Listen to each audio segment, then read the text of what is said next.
मागच्या अनेक दिवसांपासून महाराष्ट्राच्या राजकारणात वंचित बहुजन आघाडी आणि महाविकास आघाडी एकत्र येणार का यासाठी चर्चा सुरू होत्या। प्रकाश आंबेडकर मवियाच्या बैठकांना हजेरी लावत होते। अखेर या प्रश्नाचं आज उत्तर मिळालं आहे।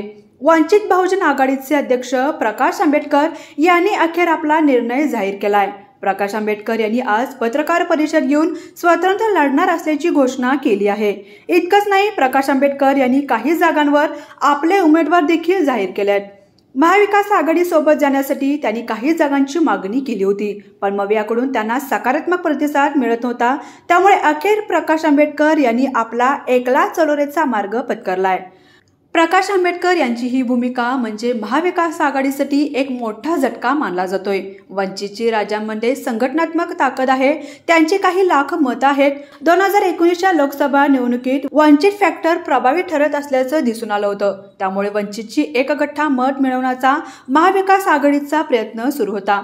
आता काँग्रेस, शरद पवार गट आणि उद्धव ठाकरे गटाला ही मते मिळू शकणार नाहीत। अप्रत्यक्षपणे त्याचा फायदा भाजप, शिवसेना, राष्ट्रवादी महायुतीला होऊ शकतो। त्यामुळे प्रकाश आंबेडकर स्वतःचे उमेदवार निवडून आणू शकले नसले तरी मवियाचे काही उमेदवार त्यांच्यामुळे नक्कीच पडू शकतात अशी शक्यता वर्तवली जात आहे।